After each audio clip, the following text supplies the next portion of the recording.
সমগ্র ফেরেশতারা তোমাদের সাথে সারা রাত ছিল।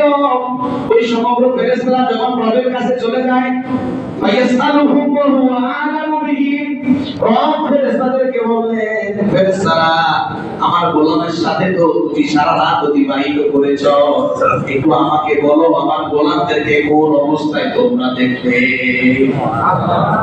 বলেন তো, রব আমাদেরকে দেখে না? রব আমাদেরকে শুনে না? রাসূল বললেন আ'লামু বিহিম, ফেরেশতারা কি না গোলামকে দেখেছে। ফেরেশতারা গোলামের ব্যাপারে যত না জানে, গোলামের ব্যাপারে তার রব তার চাইতে বেশি জানে। জানার পরেও রব ফেরেশতাদেরকে গোলামের ব্যাপারে জিজ্ঞেস করে। কেন জিজ্ঞেস করে? আল্লাহ তাআলা হাবিব সাল্লাল্লাহু আলাইহি সাল্লাম বলেন, আল্লাহ ফেরেশতাদেরকে গোলামের ব্যাপারে সাক্ষী বানিয়ে দেয়।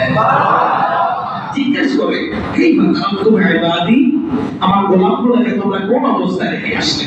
তখন ফেরেশতারা বলেন, তারাকনাহুম ওয়া হুম ইউসাল্লুন ওয়া আতাইনাহুম ওয়া হুম ইউসাল্লুন রাব্বুল আলামিন, আমরা তাদের ওই অবস্থায় ছেড়ে এসেছি যে তারা সালাতুল ফজরের মাঝে আছে, আর আমরা যখন সালাতুল আসরে এসেছি দেখেছি তারা ওই অবস্থায় সালাতের মাঝে আছে।